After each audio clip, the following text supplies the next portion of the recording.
Hi everyone, welcome to Building a Better Sefton. We've got someone new on this morning. I'll let her introduce herself in a moment, but you're very welcome, Lara. This is a new format. We're going to look at an international issue, a national issue and a local issue. We'll combine those three together. So we're going to be talking about free speech in light of the Charlie Kirk assassination, and also look at local and national parties. Please like, subscribe if you want to get involved. We write on Substack. We have a Facebook group. We're on YouTube as well. The more people who support us, the better. If you can contribute financially once a month for the price of a cup of coffee, that would be really appreciated in helping us get running. There'll be details in the notes with Crowdfunder and through coffee.com. And also you can subscribe at a paid level through Substack. And just like, subscribe, share, get involved. If you want to come and write for us, do some reporting for us, that's great as well. The more, the merrier as we expand. We're all about transparency, accountability, fact-based opinion, and news across Sefton. And we're also very concerned about the rise of extremism, which we'll be covering in a moment. So thanks, everyone, for checking in with us. This is new, so let's see how it goes. So, Lara, I'm going to let you introduce yourself. How are you today? Oh, good. Thank you. Hello. So I'm Lara, and I just spent the past 2.5 years being a councillor for Warwickshire District Green Party in Kenilworth in the Midlands, if you don't know it. And we have a nice castle there, Kenilworth Castle. I've just moved up here where it's fresher and there's the beaches to Sefton. I'm starting my new political journey in these parts and looking forward to it. Excellent. And you're welcome. Very welcome. Thanks. David, how are you and how's the weather today? Yeah, no, the weather's really good. And here's Willow. In case you hear barking during the programme, it's not me. Okay. The weather's not too bad, but it could be better. Could be a little bit better. There's no storms. So it's, no storms. Good. Yeah, although there are political storms brewing all over the world. Absolutely. We'll get to those in a moment. But Lara is new to Sefton, but she also lives in Formby. So we've now got representation in Bootle, Crosby, Formby, and we very much want the whole of Sefton represented as much as possible through our podcast. So without further ado, we're going to talk about free speech, particularly in light of the Charlie Kirk assassination. Now, there seems to be, we've let the dust settle with the Charlie Kirk assassination before we speak to it. There seems to be a big debate at the moment about whether Britain is a country that values free speech, whether the USA is backtracking on free speech, and a lot of debates about what free speech actually is. Just to give some historical context, Voltaire, the French philosopher, wrote during the Enlightenment that I may disagree completely with someone has to say, but I will defend to the death their right to say it. And Voltaire wrote that in times where you had oppressive governments who would restrict any opposition to their governments, namely absolutist France, where you had a king who could basically, or thought that they could do whatever they liked. So where are we today? How has that debate developed? We're going to get some opinions from David and Lara. Now, I personally believe anyone should be allowed to say whatever they want, but there are restrictions on that. So if you go into a crowded theatre and shout fire when there's no fire, I don't think that is good use of freedom of speech.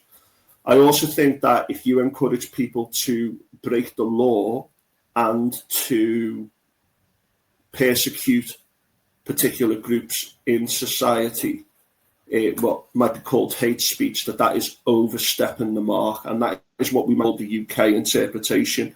Whereas the American or US interpretation very much seems to be, you can say whatever you like and there shouldn't be any consequences whatsoever. So this is where we are at the moment. Now, Charlie Kirk was someone who said that freedom of speech was very, very important to him. And he literally said a lot of stuff, which I think was controversial and also I think was abusing free speech. And I'm not afraid to say that. So, David, Lara, have you got any reflections on free speech, particularly in light of Charlie Kirk and the current debates that are going on? The Gary Neville one at the moment is a very interesting one because he's come out really criticising the flags. That's his, or the use of the flags, not the actual flag. He's criticising that, right, and using his free speech. But the people who are criticising him and telling him to shut up are the people who want to wave the flags and use their freedom of speech to promote their own anti-immigrant policy. We have in this country the idea that I'm allowed my free speech, but I don't want to hear anything that's different. Yeah. And I would say that we should be looking at how we have a dialogue with free speech. I was just going to quote J.K. Rowling with her anti-trans stand. Now, she's incredibly wealthy. She has many, many followers. So when she started her free speech on anti-trans, she was just posting on Twitter, and she had the money and the power and the following. Other people don't have that. It seems very unfair that some people's free speech is boomed around the world, like Charlie Kirk, and other people's isn't. Now, J.K. Rowling could have organised a trans conference. She could have had lead speakers from around the world. She could have televised it free. She could have said, this is how we use free speech. This is how we discuss. But she doesn't. She just uses social media. And I think that's the issue isn't so much free speech. It's the influence of the rich, how they manipulate social media, and how we're often silenced because of that. Just on that, David, do you want to just say what Gary Neville said quickly? And just in case anyone's chanced upon this due to an algorithm, it wasn't in the UK, a lot of people are putting flags up on lampposts at the moment, the England flag. And some people have said that because they started on the far right, that it's trying to isolate and, if you like, intimidate minority groups. But what did Gary Neville said? He said something about the people who are very angry at the moment. Do you want to say it?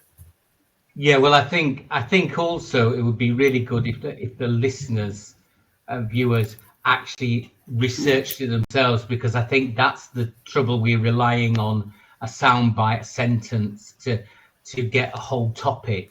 But basically, he was very critical of that. And then people are saying, well, what's he got to do with it? He's a footballer. He was trying to say that the flag should not be weaponized like this by the far right. Absolutely. And the far right are now saying, you shut up. I'm not going to subscribe to Sky now because you've attacked us. But they were quite happy to have their point of view, just not his. Yeah, and Sky is the company that he works for, the media company that he works for at the moment. Lara, have you got any opinions on this? Sorry, because you mentioned J.K. Rowling, and I was going to mention the flip side, which of her knowing that she had power and not using it in a way that maybe you or I agree with. On the flip side, you've got people like Lucy Connolly, who I think fundamentally she didn't realise the power that she had. You can put Lucy Connolly judge's remarks into your search engine and actually find the actual reasoning behind why she was imprisoned from the judge's perspective. The thing was, yes, it was just a tweet, used a lot of swear words, I'm just looking up on my computer, about setting all the politicians on fire and all the people in the hotels. And then she went and deleted it about 45 minutes later. So she was already a high profile figure with followers. Her message was viewed 310,000 times and reposted 940 times. It exploded, it went viral, and how many people have copies of it and, took screenshots. So although she deleted it because what she said was extremely powerful and a lot of people saw it, and then people went and acted on it, and we had people trying to burn down her house. So yes, I completely agree with you, Tim, that there should also adequate repercussions. Yeah, I think that the Lucy Connolly thing, she encouraged people after the Southport murders to attack the hotel, set them on fire for all words along those lines, where a lot of asylum seekers were currently living, and it was on the back of a lot of dis and misinformation that was put out there about who performed the Southport murders and whether they were religiously motivated or whether they were a Muslim or not. And there was a lot of mis and disinformation spread online. And I think there was an interesting reporter who got hold of Jess Phillips at the Labour Party conference and said, what do you think about Palestine Action being prescribed? And Palestine Action arranged protests, and they have sought to damage military equipment that will be used over in Israel against the Gazan people, etc. Although a lot of Labour politicians are saying, oh yeah, but our equipment isn't being used, we're just supporting the Israeli military in other ways. And Jess Phillips was asked, do you support the prescription of Palestine Action? And she said, yes, because I've seen intelligence. And then the woman said to her, would you have prescribed the suffragettes? Now, many people view the suffragettes as historically correct and on the right side of history, but there was a lot of opposition at the time. And we do need to think about this idea of when is it okay to break the law, because we can talk about being allowed to have peaceful protest and say what you like to a degree, but it's when people overstep the mark, or even if a small minority of a group overstep the mark. To what extent do you think people should be able to challenge the law? And again, I'm throwing that open to either of you to comment. I would say with Palestine Action that the intelligence that Labour have, or the top Labour people have, that no one else can see, and we must just completely trust, is because of some trials coming up. But they haven't happened, these trials. So people haven't been convicted. Now, if they were convicted, then you could say they are a terrorist group, right? But at the moment, you've just got accusations, and that's incredibly dangerous. If you've got a proven track record, right, that's one thing. But when we are seeing 90-year-old blind women and disabled people arrested by the police because they've held a sign, and that's called breaking the law, you do have to wonder, is the law actually fit for purpose? Because we used to have laws that made it illegal to be gay. We used to, until 1931, we used to hang pregnant women in this country. Laws change. Laws change because hopefully we become more intelligent, more compassionate, more sensible. So currently, I think you can break the law and there will be consequences because you'll be arrested. But at the heart of it, our government needs to make sure it's passing the correct laws. And I think Palestine Action is just demonstrating the very poor job Labour is doing. Yeah, I think that protests should always be allowed to go ahead because the government needs to listen to the people, no matter what they're protesting about. But there is a difference between whether it's peaceful or right. Why are we arresting people standing around holding a sign or singing a song? It's insane. But if there's people acting violently and throwing Molotov cocktails into shop windows, then arrest those people, because obviously that's different. I think with free speech and with political protest, there need to be consequences if you overstep the mark. And I think that that's an important thing. I think, historically, there are a lot of interesting examples. The ANC in South Africa, the suffragettes, even the American revolutionaries, broke the law because they were usurping the legitimate government, whatever that means. But I think when people push at the boundaries of what's legal, it often changes the legal system and it adapts. And that's part of what a healthy democratic society should be all about. So I think we're all agreed that there should be free protest. And I think if some people in an organisation choose to break the law and there are consequences for that, does that mean that the whole organisation should be banned and saying that you support that organisation? It means that you are considered supporting a terrorist organisation.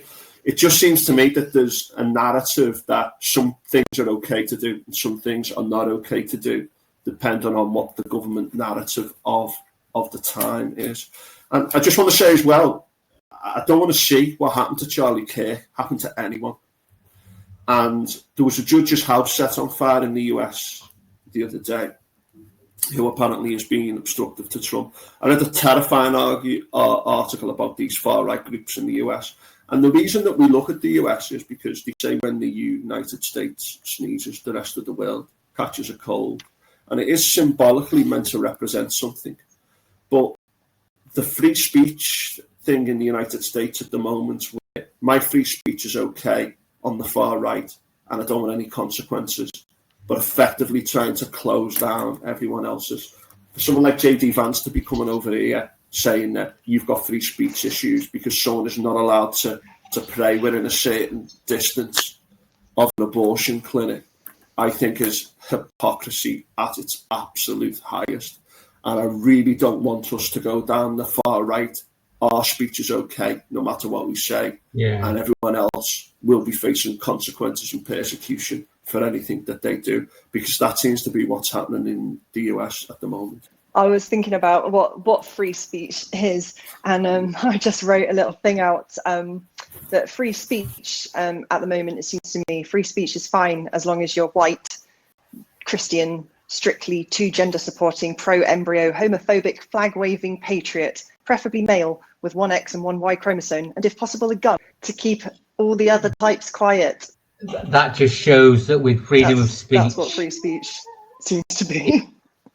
Yes, because for freedom of speech to be effective, it's about power, and it's who's got the power seems to have the freedom of speech, right? And I think that's the interesting thing with freedom of speech is it has got divorced from facts. So should we say freedom of speech is more important if you can validate it or not? Because my other point is that Ayer in the 1930s was a philosopher, and he came up with the idea of emotivism, that actually we don't debate, we don't discuss.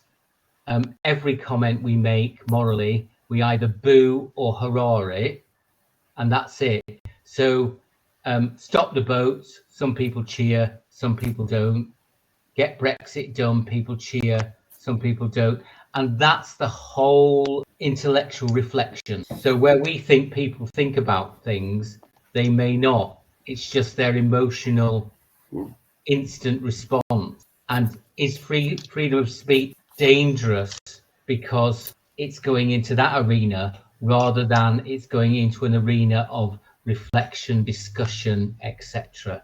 I think the other thing with this is the Voltaire thing was about resisting authority that wishes to control people top down.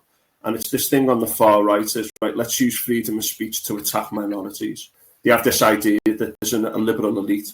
And yet when non-liberal elites are in power and take over, they're just totally quiet about it.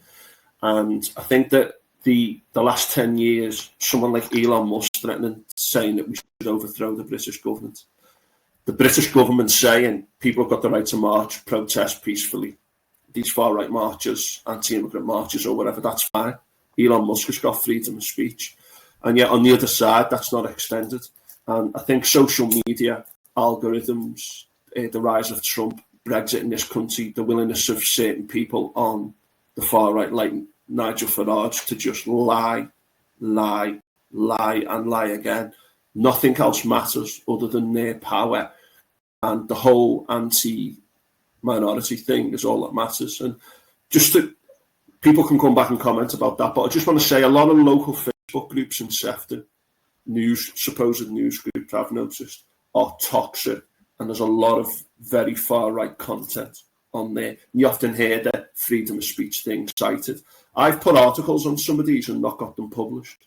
And yeah, all you're hearing is far-right stuff that's being published by the people who are the admins on these groups, who seem to think that, oh, I don't like that bit of freedom of speech, so I'll suppress it. So people in power do have a lot of freedom of speech and can buy a lot of lawyers to defend theirs and to challenge others. But when it comes to freedom of speech from the other side, they're just not interested in it whatsoever. And I think that's really terrifying. It's extending around Sefton through a lot of these Facebook groups too. I would also say that you're quite right about those in power have free speech, and they control everything.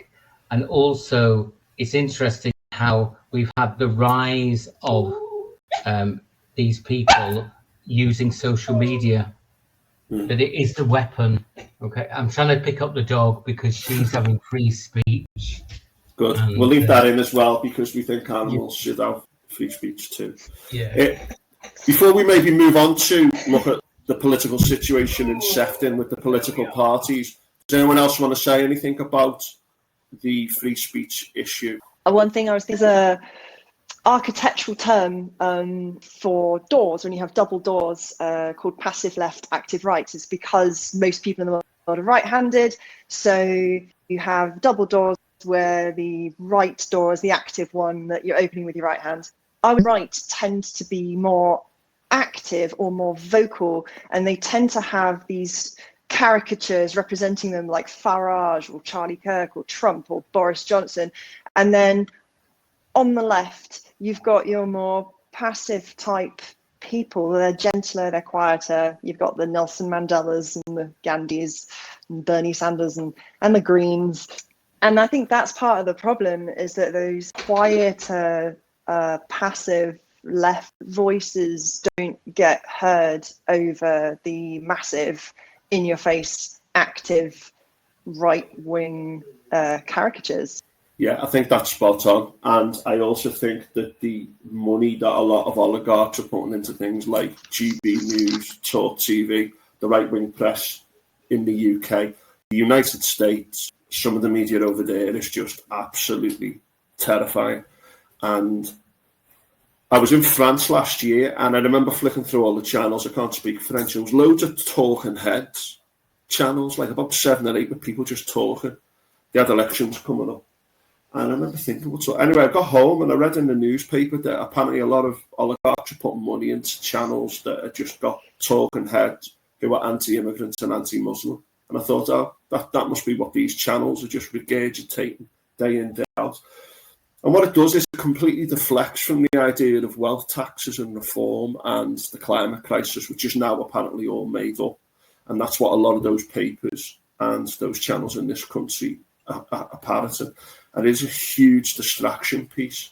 And that's why I think people say that liberal countries or liberal democratic countries, even with right-wing parties, they are so open that they allow authoritarians and oligarchs to dominate the discussions because they are open and passive. And I think it is a big issue that the right can wind people up and get involved in emotions and punching down at minorities who they blame for things, while the left are trying to be nice and explain things. And it really is hard to know how we challenge those things moving forward. Agree completely that people are voting for the person and not the issue. And the left seem to try to explain and educate, and the right appeal to the heart. And out of the two, I think, whether it's right or wrong, people will go with their heart. And then we're so shocked that the Tories got in 2019.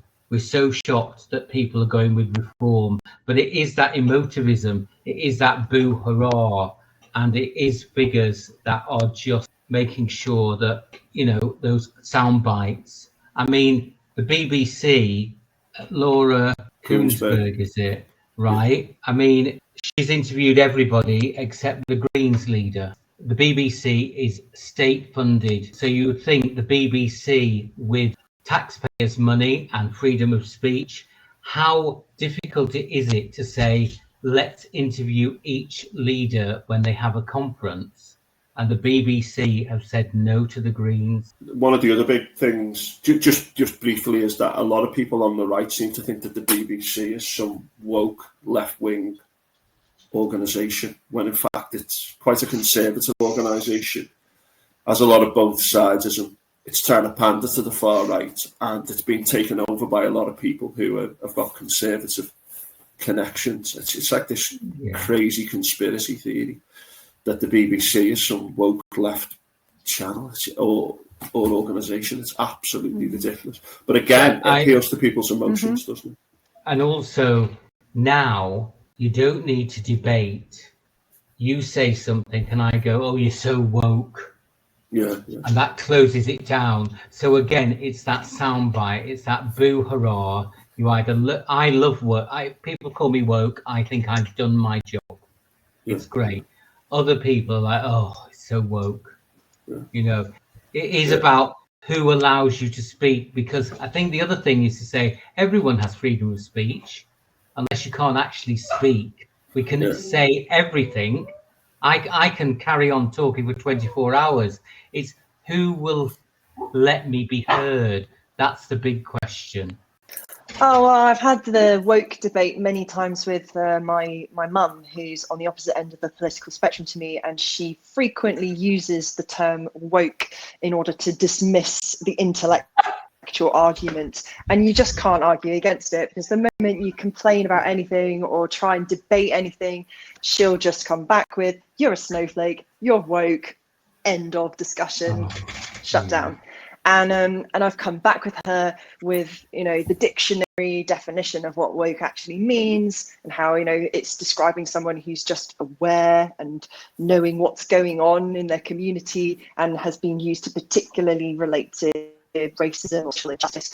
But no, it's had this whole new right-wing agenda attached to it, and you hear it spouted all the time on GB News. This is woke, that is woke, woke, and it's just so exhausting to fight it. And that's just the problem, is you can't fight it, because who wouldn't want to be woke? I mean, it's a positive, excellent. Do we need to get like that? People who are more progressive and say, do you know what, they're right, we can't let them dominate this bullying and intimidating way, and also closing down speech.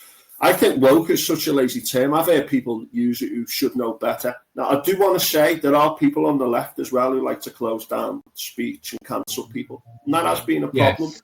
And I will call that out whenever I come across that. But to compare that with authoritarian right-wing governments trying to take over the world, etc., I think that's completely different. I was going to say, I watched GB News, right? And I think this is the trouble with GB News and Fox, is that the presenters are presenters, they're not journalists. So they are there with an agenda, etc., and they know the script to say, that the auto cue. But when they get the experts on, they're into trouble. Farage used some statistics that were out of date, and he's admitted that. But when they had the expert on, he said he knew they were out of date months before he used them. And then the presenters were trying to come up with something else, you know, to cover up that. And then they said, but he's right, isn't he? When we don't know how much the immigrants have made since 2020. And he went, no, we do, because if you go to the tax office, you can actually see it all. And these are the statistics, these are the facts. And they went, no. And he went, you can't argue with the tax office. These immigrants have paid tax. It's all documented. And they were like, oh. Yeah. So it was quite comical, right? I think that's one of the issues, is you haven't got journalists, but all the experts who come on these shows just expose everything. Yeah. GB News is whenever they do get called out like that, they just cut that bit. So they'll show that live the first time it happens, and then you won't see that repeated again. But then they repeat like 1,000 times a day the own specific agenda, to the point that it becomes comical. Yeah. Piers Morgan said, all you need is it to be aired once, and then that little clip, that's what goes around the world, and that's how you get your views. So that clip is going out a lot. And on that note, folks, I'm just going to introduce a graphic. This is the current political map of Sefton at council level. We've got 3 Labour MPs, North, Central Sefton and South Sefton at the moment. Obviously, we haven't got MEPs anymore since we left the EU. We're also part of the Liverpool metropolitan area with the mayor in Liverpool, Steve Rotherham, over a wider area who has some power. So there's like 3 different levels, if you like, of government, formal government. Now, we used to be quite conservative dominated in recent years, particularly since 2011, just after the coalition were elected. It's been a very Labour dominated council, and this is the current makeup of it. So South Sefton is all red Labour. You've got one Green constituency, Neil Doolan, who's been on the show.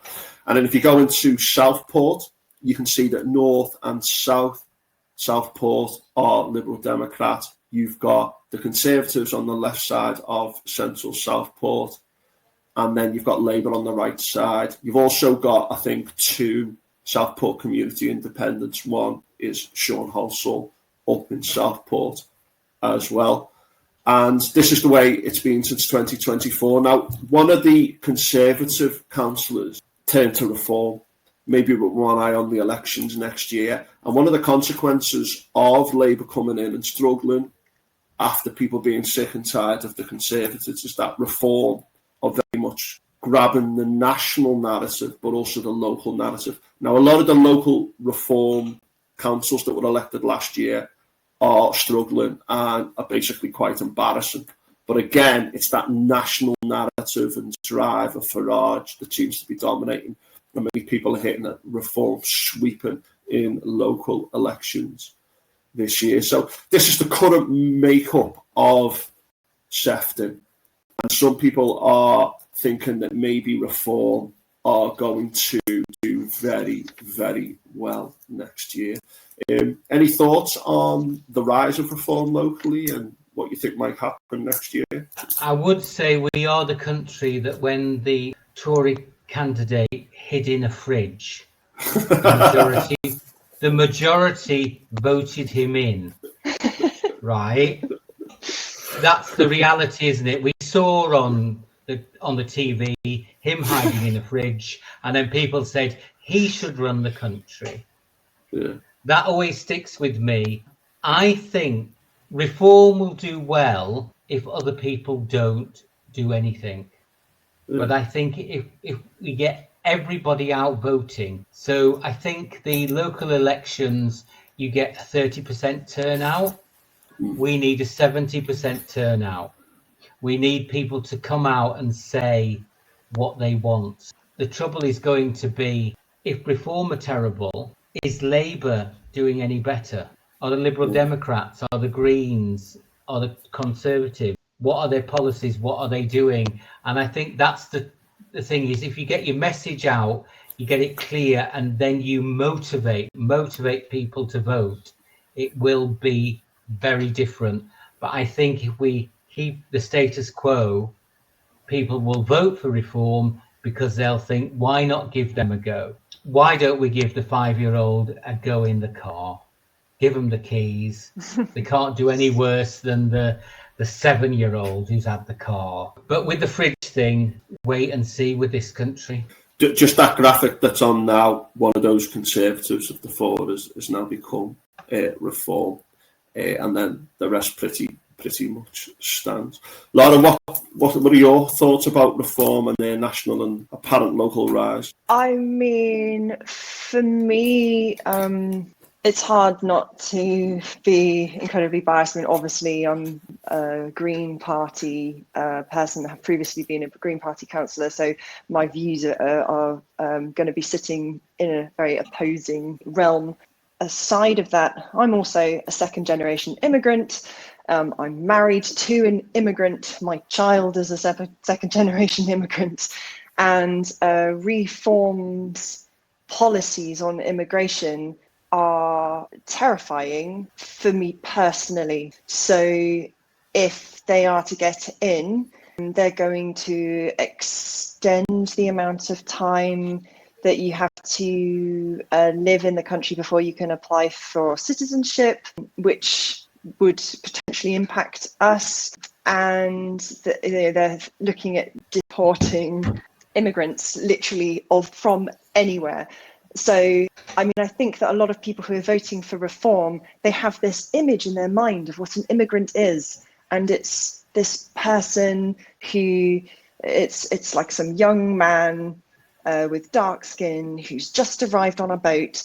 It doesn't occur to them that immigrants are literally anybody who's coming in from the outside who is not British. My husband is one of those, and my family will be directly impacted by their policies, despite the fact that my husband is a lecturer at a university in Liverpool and is a highly qualified tax-paying individual who is just an asset to this country. But still, it really, really concerns me that people just vote for them because they're scared. They're voting for them out of fear.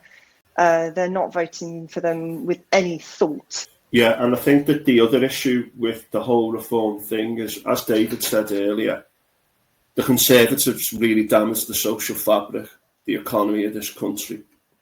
Johnson, Truss, and their divisions within the Conservative Party, austerity before that. Labour have come in and tried to be all things to all people and to be economically conservative. Oh yeah, we won't raise taxes. I honestly think that other than Keir Starmer's first Prime Minister, I mean, he's won a few Prime Minister's questions because Badenoch was so bad, but his first one was about doing public service, and he had these ideas. I honestly cannot imagine it going any worse. What then happened? Do you reckon he had a good conference because he actually spoke about a few things and landed a few blows as if just saying the right thing is important? But Labour locally, the local Labour Party seem to be backing the National Labour Party as well. So when people in Sefton Council have raised concerns about some of Labour's policies, winter fuel and things like that, the local Labour Party in Sefton have said, we're united with the National Party. This might be coming from Peter Dowd, the MP in South Sefton. I don't know. But it hasn't helped the local Labour Party that they have not distanced themselves when that's necessary from the National Labour Party. And that is really, really...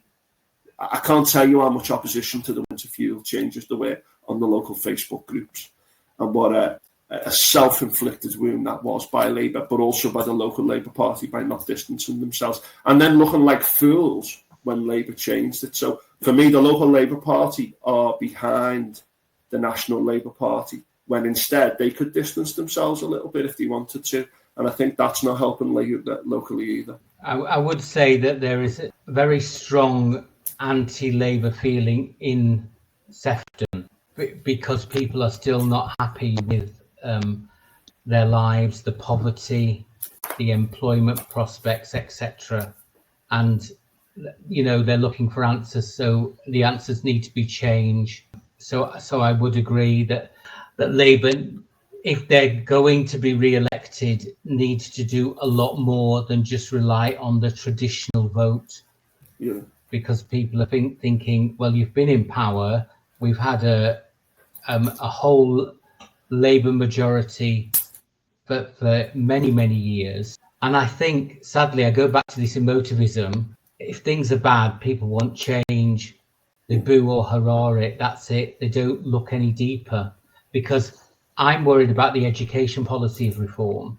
They've had some inner reform conflict, but Nigel Farage reckons that a lot of the special needs conditions are fantasy. And if you get rid of them, then you get rid of the funding crisis, right? So that worries me, that so many children who've got legitimate SEND issues will just be erased. Secondly, there's a teacher shortage in this country. There are currently more teachers qualified who aren't in the classroom than in. Teachers are leaving the profession. The top demographic for leaving are women aged 30 to 39. They're just going. And if you read Reform's education policy, it doesn't even address that. I don't think they even know that there's a shortage of teachers. They just want to make sure patriotic history is taught. But for that to even happen, if you wanted it to happen, you have to have a teacher in there. So they're going to get rid of the immigrant teachers. They're not going to get any new teachers because it's such an unattractive profession at the moment. So I think all you're going to do is fail another generation of children. But people will happily vote reform because they think, oh, change. And then they'll go, I didn't realise I was voting for this. When the people, I know someone who voted Brexit and lives in Spain, and then said, "What do you mean I can't have free health insurance in Spain because you're out of the EU?" She said, "I didn't vote for that." I think that's the big problem with the reform vote, is that it's a lot of anti-politics. It's like the Brexit thing got a lot of people out like, do you know what, I'm going to lay a punch on the establishment or whatever. Like the reform thing is like, I'm angry with the traditional parties. I'm going to vote for them. I don't care if they upset loads of people. I'm just doing it because they're strong on immigration. You can have a pint with Nigel. And in fairness to people, or actually not in fairness to people, you know, in Nazi Germany, there was no alternative press. But people are actually seeing this all the time on social media and in particular media if they access it, and they're not hearing any other messages. Look at some of the reform councils, the performances. I mean, I read about it in the Byline Times. Absolutely appalling what they've done and how they failed, and it's just become like a mockery. People resign and all kinds of nonsense going on. And people are going to vote for reform because they're angry and because they want to like blame the traditional parties and because it's just an anti-politics vote. We have had Neil Doolan on from the Green Party, great guy, very independently minded. Now, Lara, you're a former Green councillor. What do you think of the national picture for Greens at the moment with Zach Polanski? How are you feeling about that? Feeling positive. I'm quite hopeful. He's a very charismatic guy, and I think that that's a good thing for the Green Party to have someone who can perhaps go up against someone like Nigel Farage and actually give as good as he gets. All the attempts to find negative press about him have just sort of resulted in quite amusing anecdotes. I think that there's not much you can say against him. I hope that this can bring about change, and obviously the figures at the moment look incredible. Since his taking on the leadership, the numbers is, I think, nationally it's gone up by over 120%. The members to the Green Party. So yeah, it looks really good. I think with the fastest growing political party currently in the UK. So yeah, that's promising, but obviously we've got a long way to go to meet anything like the numbers of the big two. Good, and I think that Zach has been a great example of what you can do when you've got a good speaker with a good personality. He's also very progressive. He's talking about wealth taxes. As far as I'm concerned, the big issue in the UK at the moment is inequality. And I listened to Michael Heseltine, former Conservative minister. He's very pro-European. He sounds quite progressive. But I listened to what he said are the key things that we need to do. And he said, we need a strong economy. But he didn't once mention inequality. And someone like Zach, he's actually saying, listen, I know it's hard for you. I know that people are struggling. And he's really, really getting that message out there. David, you recently interviewed Mike Prendergast from Sefton Conservatives. What's your view of the Conservatives locally and nationally at the moment? Well, I think Mike was very, very honest. He said Reform don't have any policies and people should see through that. He hopes that the Conservatives will regroup and focus.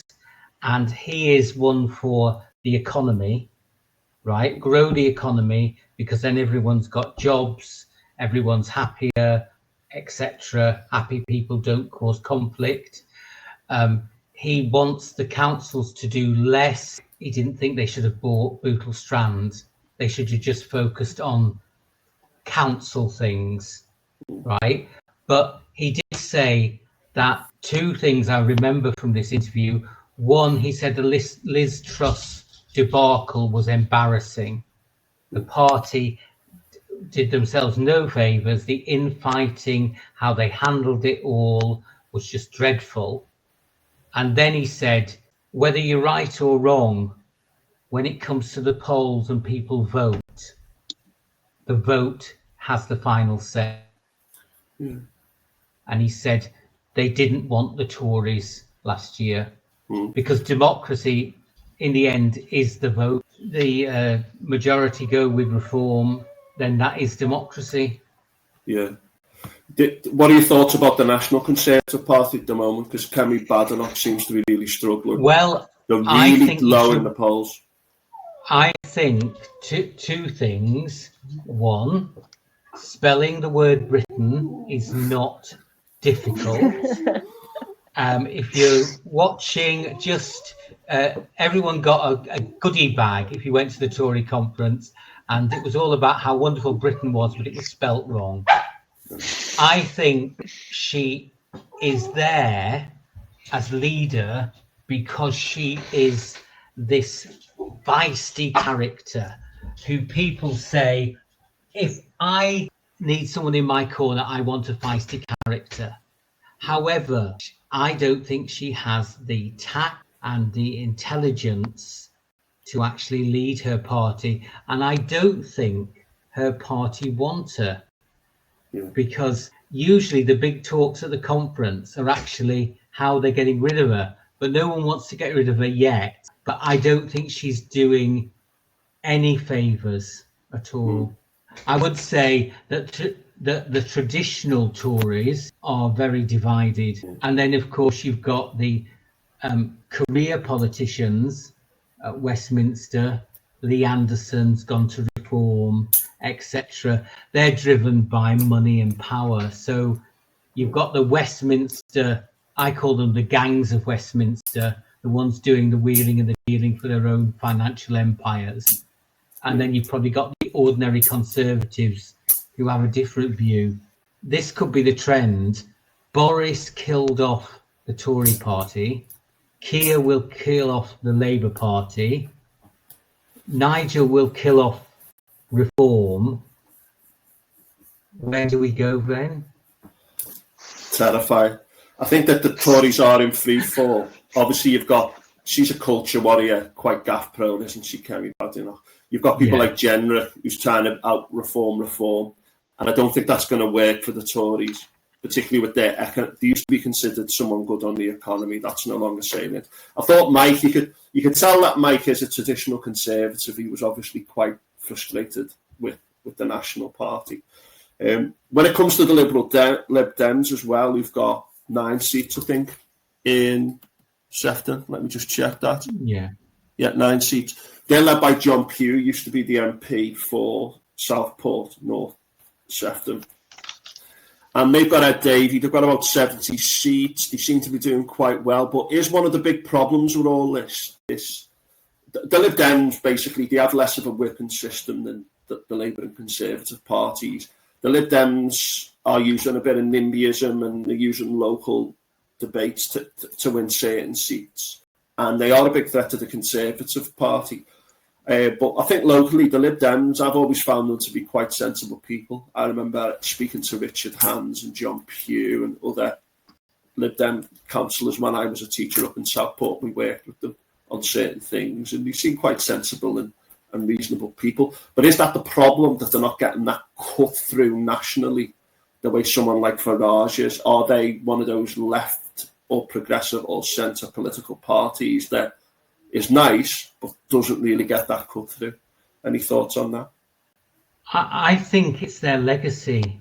I think they were a good, strong party with ideals, and then in 2010 they were offered power and they went into partnership with the Tories, and sadly we got so many that the austerity began. And they will argue that it could have been a lot worse, but they were there making sure it wasn't as bad. But they lost so much support because they, for the first 5 years, that's their legacy. Lib Dem in power, 5 years of austerity. And I think they lost a lot of their actual party support, had an identity crisis.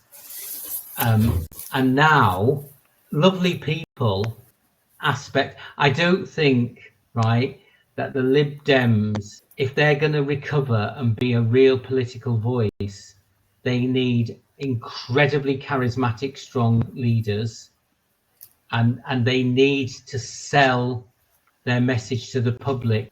A whole generation of students like myself, that was students at the time when Nick Clegg and David Cameron cozied up, and I think that generation can't forgive them for their turnaround on the student fee situation. Absolutely. And I think they're not very memorable.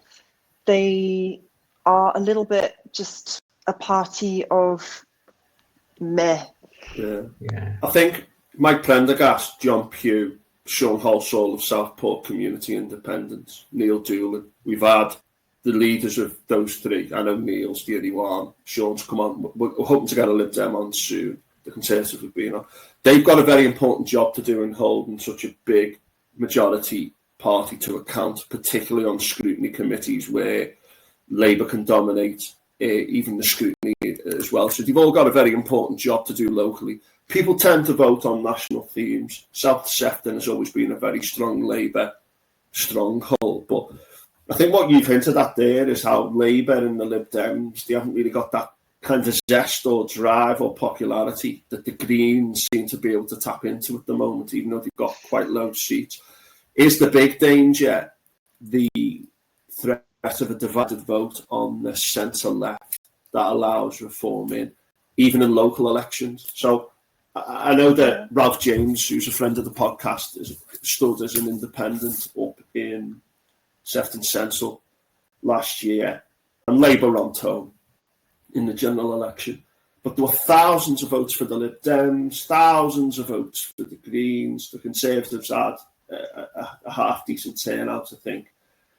And in elections where everyone on the right is going to be voting for reform, are we going to divide the vote on the progressive left and let reform in? And again, that's down to the electoral system we have. So are you worried about that moving forward? And we can make this the final point if you want. Yeah, no, I would say, because I am interested in your party, which is the Jeremy Corbyn party. Would I join that? Would I join the Greens? And it is the split vote. But what I'm more worried about is the apathy that people will say, what is the point? We voted Tory, we got screwed. We voted Labour, we got screwed. Reform, I can't be bothered. And so many people are disconnected with politics that I wonder if the biggest turnout will be no turnout. So like 40-50% of people will stay at home and not even bother. And then you will get a minority, and it's the minority past the post. And I would agree that probably in those circumstances, the rival parties will have an impact. Yeah, you know, it's a big problem on the left, isn't it? If you tackle the apathy and you get people voting, I think that will be different. That's why we need to get people out on the ground, talking to the locals, talking to residents, finding out really what their problems are and telling them this is what politics is. If you don't understand or you don't care, you're feeling apathetic about it, it's when your bins are collected, how they're collected, whether that pothole in your road is sorted out, whether or not you can buy a second home. Everything that affects you individually as a person is decided by these big boss up on high, and you can decide who they are to some extent. That's why I'm with the Green Party, because we're not whipped. We're individuals. We aren't told what to say. We are producing our own politics, and we're just a collection of people who come together who feel similarly. And so that makes the party a little bit wild, a little bit unruly, a little bit anarchistic. That's what you want. You want that freedom. I do have this hope. I have a hope that we can convince at least some people to vote for the party where the grass is always greener. It's the Green Party. Yeah, just to declare, I'm in the Green Party myself. I try to be as objective as I can. I know David said interested in your party, but I think it is a big problem, the left criticising themselves over small differences. And I don't just mean the left, I mean the centre increasingly nowadays, because there's an organisation called Best for Britain, and I followed them in the last general election, and it was the first time he did it, and many people on the right were very, very unhappy with it. He actually said to people, if you want to get the Conservatives out, here's who you have to vote for in your constituency. Yeah. And I thought that really helped. But the Labour Party, I think Keir Starmer, you know, the guy behind the scenes, what's his name, Morgan McSweeney, I don't know who's to blame for what's going on. They just seem to be struggling. They haven't inherited a bad situation, but I just think it's that they've really struggled. And divisions locally and nationally, because of our voting system, I really do worry about the future in terms of populist parties and the far right coming in. So I just think that's something that we need to be very worried about. Yeah, I would like to see at the next election more people voting, so we don't have the apathy. I would actually pass a law saying everyone had to vote, and you had a category where you could just tick, I do not believe in this political process. But everybody in the country has to actually go and register and vote, because I think everyone gets a say in how this country is run, and also we're all affected by it. So it shouldn't be a poor turnout. And secondly, I would like people to educate themselves. So if they're going to vote Tory, they know why they're voting Tory or Reform or Green, Labour, right? Because they've read the policies. What I don't want is this emotivism, which is people voting for one sentence, you know, and then being shocked. So I think as much as we criticise the politicians, we need to individually take responsibility and say, I am going to educate myself, and I'm going to encourage other people to be responsible and to take elections seriously. Yeah. That's the problem. How do you do that? How do you convince people to educate themselves? Because the majority don't.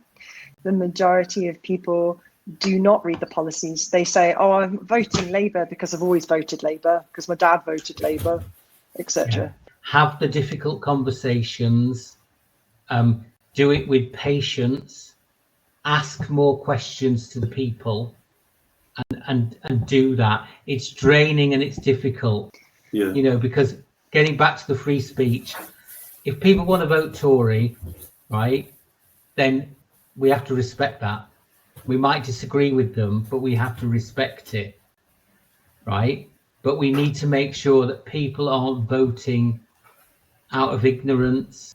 And if people could list 10 reform policies, but when they can't and they just go, oh, it'll be a change, that's a dangerous vote. It is. I think we do need reform of the electoral system. And I think we need to have coalitions, because I think people should get what they vote for. I think if you vote for a particular party and they get some representation in decision making, I think that'll get more people out. Yeah, I do think some level of electoral reform is important where every vote counts. And as you say, maybe people should be compelled to vote at some level. But I do think we need more people like Zach who do have cut through. Yes. And I also think perhaps it's better not to just have one central person. Perhaps that fixation on one person to lead and sort out the country may, you know, you need a committee, you need a group, we need a village to raise everyone. Right, thanks everyone. Listen, I think we could keep talking forever. So thanks for coming on, David. Well done to Lara for coming on for the first time. Spoke really well. She's got her own radio show, which we'll tell you about at some point as well, which you should check out. So I'm just going to do the music and then do the ending. But thanks everyone for listening. Thanks Lara, thanks David, and enjoy the rest of your day.